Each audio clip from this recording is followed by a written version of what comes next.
উদাসী রাজকুমার আজ পঞ্চম পর্ব। এরপর মহারাজ মহাচূড়ামণি রানীর ঘরে চুপ করে বসে রইলেন অনেকক্ষণ। তার খুব মন খারাপ, কিন্তু কেন যে তার মন খারাপ হয়েছে সেটাই তার মনে পড়ছে না। রানী তলতা দেবী নানা রকম প্রশ্ন করেও কিছু জানতে পারেননি। রাজার মন ভালো করার অনেক চেষ্টা করলেন তিনি, তবু রাজার মুখে হাসি ফুটল না। তিনি রানীর মুখের দিকে এক দৃষ্টিতে তাকিয়ে রইলেন শুধু। এক সময় রানীকে চলে যেতে হলো রাজকুমারদের খাবারের ঘরে। খাওয়ার পর মায়ের কাছে দু একটা গল্প না শুনলে ওরা শুতে যেতেই চায় না। মহারাজ তবু একা বসে রইলেন পালঙ্কের ওপর। তার ঘুমোতে ইচ্ছা করছে না, খেতে ইচ্ছা করছে না, কারোর সঙ্গে কথা বলতেও ইচ্ছা করছে না।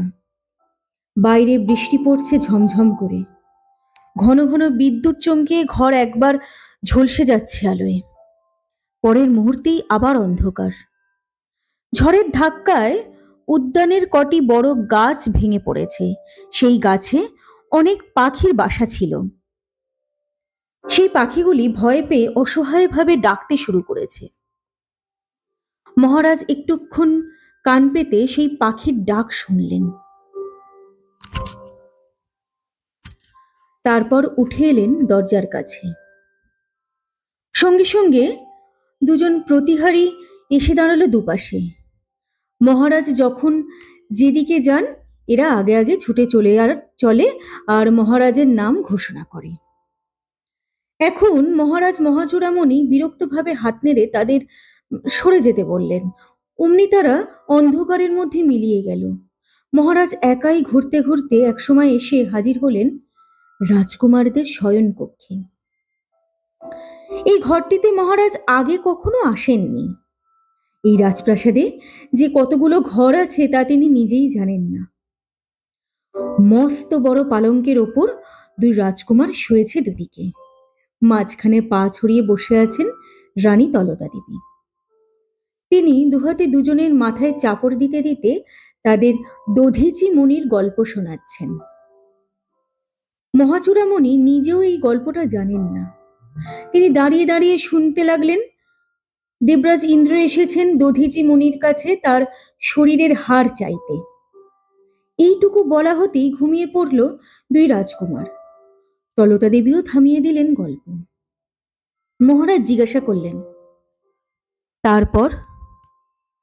তলতা দেবী ফিসফিস করে বললেন, এখন থাক, পরে আমি আপনাকে বাকিটা শোনাবো। রাজকুমাররা জেগে উঠলে অনেক দুষ্টুমি করবে, তখন তাদের ঘুম পাড়ানো আরো কঠিন হবে। ছেলেদের গায়ে চাদর টেনে তলতা দেবী নেমে এলেন পালঙ্ক থেকে। পা টিপে মহারাজের কাছে এসে নিচু গলায় জিজ্ঞাসা করলেন, আপনার কি হয়েছে বলুন তো? আজ সবকিছুই অন্যরকম দেখছি। রাজকুমারদের ঘরে তো আপনাকে কখনো আসতে দেখিনি। একটা দীর্ঘশ্বাস ফেলে মহারাজ বললেন, হ্যাঁ, আমার আজ কি যেন হয়েছে, আমার খুব কষ্ট হচ্ছে। রানী বললেন, তাহলে আমি এক্ষুনি রাজবৈদ্যকে ডাকছি, তিনি এসে আপনাকে ওষুধ দেবেন। মহারাজ বললেন, না না, ওষুধ খাবার দরকার নেই, ঘুমোলেই ঠিক হয়ে যাবে। আচ্ছা রানী, আজ আমি এই রাজকুমারদের ঘরে শুতে পারি না? রানী তলতা দেবী দারুণ অবাক হয়ে বললেন, আপনি এই ঘরে শোবেন? তাতে আপনার ঘুম হবে? আপনার একার জন্যেই এর চেয়ে বড় পালঙ্ক লাগে। আজ যে আমার এখানেই শুতে ইচ্ছা করছে। তাহলে রাজকুমারদের জাগিয়ে পাঠিয়ে দিচ্ছি আমার ঘরে। ওদের জাগাবে কেন? আমি রাজকুমারদের পাশেই শোবো ঠিক করেছি। মহারাজ, আপনার কষ্ট হবে, এই পালঙ্কে সকলের জায়গা হবে না। হোক না একটু কষ্ট। রানী, আমি শুনেছি সাধারণ প্রজারা স্ত্রী আর পুত্রকন্যাদের নিয়ে এক ঘরে এক বিছানায় শোয়। আমি কোনো দিন আমার ছেলেদের সঙ্গে শুইনি। একদিন দেখি না কেমন লাগে। মহারাজের যেমন ইচ্ছে। আমি তাহলে নিজের ঘরে যাই। মহাচূড়ামণি রানীকে বাধা দিয়ে বললেন, না না, তুমি যাবে কেন? তোমাকেও এখানেই থাকতে হবে আজ। মহারাজের যখন একটা খেয়াল চেপেছে তখন তা মেনে নিতেই হবে। ঘুমন্ত রাজকুমারদের এক পাশে শুলেন মহাচূড়ামণি, অন্য পাশে তলতা দেবী। জায়গা এতই কম যে মহারাজকে কাত হয়ে শুতে হলো। তবু তিনি বললেন, আহ, বেশ ভালো লাগছে। রাজকুমারদের ঘুমের ব্যাঘাত হবে বলে তলতা দেবী কোনো কথা বললেন না। তিনি ঘুমিয়ে পড়লেন একটু পরেই।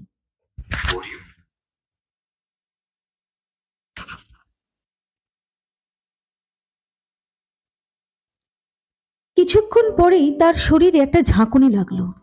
মহাচূড়ামণি তাকে ঠেলে ঠেলে ডাকছেন। মহাচূড়ামণি বললেন, রানী, ওঠো, ওঠো, আমার মনে পড়েছে, মনে পড়ে গেছে, তোমার সঙ্গে আমার জরুরি কথা আছে। রানী তাড়াতাড়ি নেমে পড়লেন পালঙ্ক থেকে। অনুনয় করে বললেন, মহারাজ, যদি কিছু বলতে চান ঘরের বাইরে চলুন, রাজকুমারদের জাগাবেন না। দুজনেই একটু দূরে অন্য একটা কক্ষে চলে গেলেন। এটা মহারাজের নিজস্ব অস্ত্র কক্ষ। মহারাজ ছেলেবেলা থেকে যত রকম অস্ত্র ব্যবহার করেছেন সেই সব ঢাল, তলোয়ার, গদা, তীর, ধনুক দেওয়ালে সাজানো রয়েছে। বৃষ্টি এখনো থামেনি। বহুদিন অনাবৃষ্টির পর আজ আকাশ একেবারে দরাজভাবে বৃষ্টি ঢেলে দিচ্ছে। বাতাস এখন বেশ ঠান্ডা।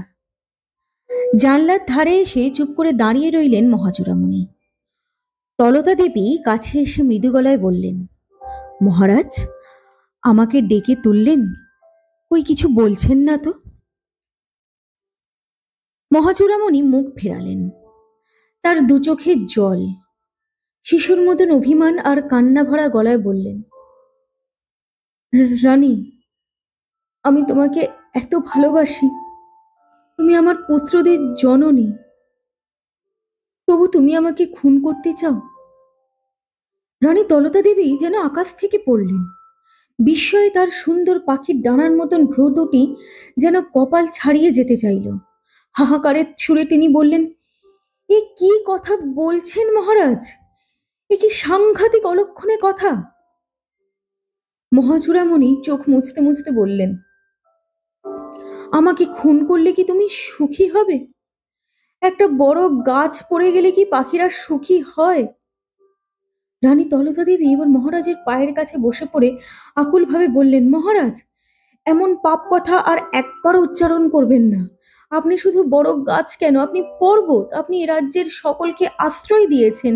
পর্বতকে কি কেউ কখনো সরাবার কথা চিন্তা করতে পারে? এমন অদ্ভুত চিন্তা আপনার মাথায় এলো কি করে মহারাজ? মহাচূড়ামণি দুহাত দিয়ে তলতা দেবীকে তুলে তুলে ধরে বললেন, আমি বোকা, আমার তেমন বুদ্ধি নেই, আর তোমার খুব বুদ্ধি। আমাকে সরিয়ে দিয়ে তুমি এই রাজ্যের ভার নিতে চাও? তলতা দেবী বললেন, মহারাজ, আমি এমন কথা কখনো স্বপ্নেও ভাবিনি। মহাচূড়ামণি বললেন, তোমার বিয়ের আগে তুমি পুরুষের মতন পোশাক পরতে, তুমি তলোয়ার চালনা শিখেছিলে, তোমার পিতা ভল্লদেব তোমাকে তার সিংহাসনে বসাতে চেয়েছিলেন, তাই না? তুমি সেইভাবে তৈরি হচ্ছিলে। তলতা দেবী বললেন, আমার তখন কোনো ভাই ছিল না, সেই জন্যেই আমার পিতা আমাকে উত্তরাধিকারিণী হিসেবে তৈরি করেছিলেন। তাতে আমার ইচ্ছে অনিচ্ছের কোনো প্রশ্ন ছিল না। সে রাজ্য তখন এখন আমাদেরই রাজ্যের অধীন। আমরাই সেই সিংহাসন পেয়েছি, সেজন্য তো আর কোনো ক্ষোভ থাকার কথা নয়। মহাচূড়ামণি বললেন, সিংহাসনে বসেছি আমি, তুমি তো বসনি। তোমার সিংহাসনের ওপরে এখনো লোভ আছে। হঠাৎ দেওয়াল থেকে দুটি তলোয়ার খুলে নিয়ে মহাচূড়ামণি তার একটি ছুঁড়ে দিলেন তলতা দেবীর দিকে। তার চোখে এখন কান্না নেই। কঠোর স্বরে তিনি বললেন, তুমি কেমন অস্ত্র চালনা শিখেছিলে পরীক্ষা করে দেখি তো। পারবে আমার সঙ্গে? তলতা দেবী দারুণ করুণ স্বরে বললেন, আমি তেমন কিছুই শিখিনি মহারাজ। আপনার সঙ্গে আমি প্রতিযোগিতায় নামতে পারি। আপনি সিংহের মতো শক্তিশালী, তেজস্বী, আর আমি এক শোষক। ওসব কথা শুনতে চাই না, অস্ত্র ধরো। মহারাজ, শান্ত হয়ে দয়া করে আমার কথা শুনুন। আমি আপনার সঙ্গে লড়াই করব, এও কি সম্ভব? আমি তোমার ওপর আঘাত হানব। যদি প্রাণে বাঁচতে চাও তো। মহাচূড়ামণি তরবারি চালিয়ে দিলেন রানী তলতা দেবীর মাথা লক্ষ্য করে। রানী নিতান্ত আত্মরক্ষার জন্যই অস্ত্র তুললেন। দুই তরবারির সংঘর্ষে ঝনাত শব্দ হলো। মহাচূড়ামণি একটু পিছিয়ে এসে অস্ত্র টেনে নিয়ে আবার আঘাত করতে গেলেন। রানী তলতা দেবী বিদ্যুৎ গতিতে একপাশে সরে গিয়ে মহারাজের অস্ত্র নিজের অস্ত্রে চেপে ধরলেন। মহাচূড়ামণি বিস্ফোরিত চক্ষে কয়েক মুহূর্ত তাকিয়ে রইলেন রানীর দিকে। তারপর চিবিয়ে চিবিয়ে বললেন, হুম, ভালোই অস্ত্র শিক্ষা করেছ দেখছি। বড় বড় বীর পুরুষরাও আমার আঘাত একবারের বেশি সহ্য করতে পারে না। ঠিক আছে, এবার হোক তবে জীবন মরণ খেলা। দেখি কে হারে আর কে জেতে। তোমার যদি ক্ষমতা থাকে এখনই আমাকে মেরে সিংহাসন দখল করে নাও। রানী তলতা দেবী তার হাতের তলোয়ারটা দূরে ছুঁড়ে ফেলে দিলেন। মহাচূড়ামণি বললেন, এ কি? রানী বললেন, আপনি আমাকে মারুন মহারাজ, আমি আর অস্ত্র ছোব না কখনো। মহাচূড়ামণি তলোয়ার তুলে বললেন, আমি তোমায় সত্যি মারব কিন্তু। তলতা দেবী এক পা এগিয়ে এসে বললেন, আমি মরতেই চাই। আপনি আমাকে মিথ্যে সন্দেহ করেছেন। এরপর আর আমার বাঁচার একটুও ইচ্ছা নেই। শুধু এইটুকু শুনে রাখুন মহারাজ, আপনি আমার স্বামী, আমার প্রভু। আপনাকে সরিয়ে দেবার মতন পাপ চিন্তা কোনো দিন আমার মাথায় আসেনি। সিংহাসনের প্রতি কোনো লোভ আমি করিনি। মহাচূড়ামণি বললেন, কেউ অস্ত্র ত্যাগ করলে তাকে আমি মারতে পারি না, তাকে আমি বন্দি করি। তলতা দেবী বললেন, আপনি আমাকে বন্দি করুন কিংবা শুলে দিন, যা খুশি করুন, আমি আর এক মুহূর্ত বেঁচে থাকতে চাই না। মহাচূড়ামণি বললেন, তুমি সত্যিই সিংহাসন চাওনি? তলতা দেবী বললেন, এই কথা বারবার শুনতেও আমার শরীর ঘৃণায় জর্জরিত হচ্ছে। আপনি আমাকে মারতে দ্বিধা করছেন, আমি নিজেই তবে আত্মঘাতিনী হব। তলতা দেবী মাটিতে বসে পড়ে তরবারিটি তুলে নিজের গলায় কোপ মারতে গেলেন। এমন সময় দরজার কাছ থেকে রাজকুমার দৃঢ় ডেকে উঠল, মা।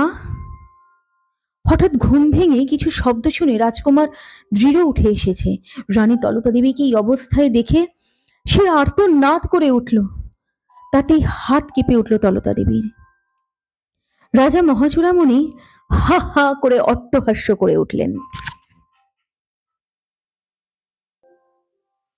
তারপর নিজের তরবারিটি মাটিতে ফেলে দিয়ে এক লাফে এগিয়ে এসে তলতা দেবীর হাত থেকে তরবারিটি কেড়ে নিলেন। পুত্রের দিকে তাকিয়ে বললেন, আরে, বড় কুমারীর ঘুম ভেঙে গেল? আমরা খুব চেঁচামেচি করছিলাম বুঝি? আমরা আসলে খেলা খেলছিলাম। জানিস দৃঢ়, তোর মা তলোয়ার খেলায় আমার কাছে হেরে গেছে, তাই ওরকম ভাবে আমাকে ভয় দেখাচ্ছিল। ওঠো রানী, ওঠো। দৃঢ় ছুটে এসে মাকে জড়িয়ে ধরল। তলতা দেবী কান্না সামলাতে পারছেন না, কান্নায় তার শরীর কেঁপে কেঁপে উঠছে। মহাচূড়ামণি হাঁক দিয়ে বললেন, ওরে, কে আছিস? সঙ্গে সঙ্গে একজন দাসী এসে দাঁড়ালো দরজার সামনে। মহাচূড়ামণি তাকে আদেশ দিলেন, যাও, বড় কুমারকে আবার বিছানায় নিয়ে যাও।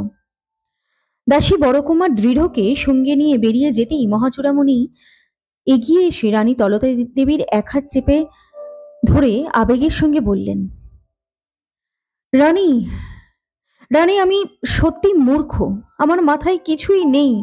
না হলে তোমার মতন পুণ্যবতী গুণবতীকে আমি সন্দেহ করি? ছি ছি ছি ছি ছি, আত্মহত্যা করা উচিত আমার। মহাচূড়ামণির মুখের দিকে স্থির দৃষ্টিতে তাকিয়ে তলতা দেবী কাঁপা কাঁপা গলায় বললেন,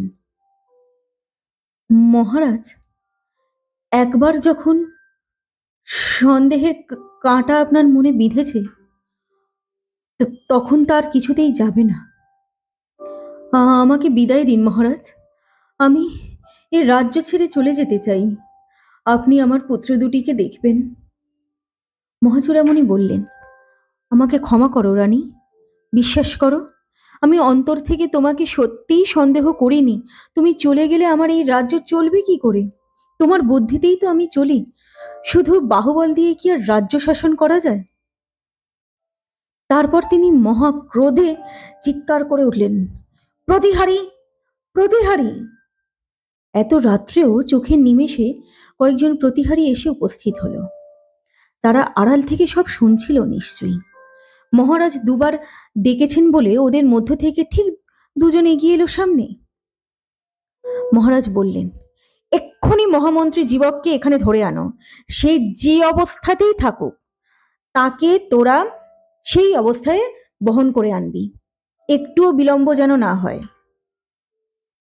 প্রতিহারীরা ছুটে বেরিয়ে যাওয়ার পর রানী তলতা দেবী চোখ মুছে পরিচ্ছন্ন হলেন। তারপর জিজ্ঞাসা করলেন, এত রাতে মহামন্ত্রীকে ধরে আনতে বললেন কেন মহারাজ, তাও এই অন্তঃপুরে? মহাচূড়ামণি বললেন, ওই শয়তান জীবকটাই আমার কানে বিষ ঢেলেছে। সেই আমাকে বুঝিয়েছে যে সিংহাসনের প্রতি তুমি লোভী। আসল লোভটা যে কার, এবার আমি বুঝেছি। তলতা দেবী বললেন, মহামন্ত্রী এরকম একটা কথা বলতেই আপনি বিশ্বাস করে ফেললেন? আমাকে কি আপনি চেনেন না? আমার স্বভাব চরিত্র আপনি বোঝেন না? মহাচূড়ামণি বললেন, ওই তো আমার দোষ, কোনো কিছুই বিচার বুদ্ধি দিয়ে বোঝার ধৈর্য রাখতে পারি না। ওই জীবকটা আমাকে বলল কি না, আমি যাদের শাস্তি দিই তুমিই আবার তাদের ক্ষমা করে দাও। তার মানে তুমি আমার ক্ষমতা মানো না, তুমি নিজের ক্ষমতা বাড়াতে চাও। তলতা দেবী বললেন, অল্প দোষে আপনি অনেককে বেশি শাস্তি দেন, তাই আমি তাদের ক্ষমা করতে বলি। মানুষকে ক্ষমা করা কি দোষের? মহাচূড়ামণি বললেন, ও আরো বলল, রাজার থেকে রানীর বেশি বুদ্ধি থাকা ভালো নয়। রানীর একে তো বুদ্ধি বেশি, তার উপর সিংহাসনের প্রতি তার ছোটবেলা থেকেই লোভ। তলতা দেবী বললেন, বুদ্ধি থাকলেই বুঝি লোভ থাকতে হবে? বড় বড় মুনি ঋষিরা কি বুদ্ধিমান নন? আর আপনি এত বড় যোদ্ধা, আপনার বুদ্ধি কম কে বলল? বুদ্ধি না থাকলে কেউ বীর হতে পারে? একটু পরেই প্রতিহারীরা মহামন্ত্রী জীবককে টানতে টানতে নিয়ে এলো সেখানে। মহাচূড়ামণি প্রথমেই তাকে একটি পেল্লার লাথি কষালেন। সেই লাথি খেয়ে চিত হয়ে পড়ে গেলেন মহামন্ত্রী। মহাচূড়ামণি তার বুকের ওপর একটা পা রেখে বললেন, পাষণ্ড, শয়তান, তুই মহারানীর বিরুদ্ধে আমাকে লাগাবার চেষ্টা করছিলি? জীবক বলল, ক্ষমা করুন মহারাজ, আমি তো সেরকম কথা আপনাকে কখনো বলিনি। মহারানী কত গুণবতী, কত তার দয়া। মহাচূড়ামণি গর্জন করে বললেন, দুরাচার, পামর, নরকের কীট, আবার মিথ্যা কথা বলছিস? আমি অনেক কথা ভুলে যাই বলে ভেবেছিস তোর এই শয়তানি ভুলবো? কাল সকালেই তোকে প্রজাদের চোখের সামনে শুলে চড়াবো। লোকে দেখবে বিশ্বাসঘাতকের কি শাস্তি শাস্তি দিই আমি। তারপর তিনি পেছন ফিরে রানীর দিকে তাকিয়ে বললেন, তুমি কিছুতেই একে দয়া করার জন্য অনুরোধ করতে পারবে না। তুমি অনুরোধ করলেও এই পাষণ্ডটাকে আমি ক্ষমা করব না। তারপর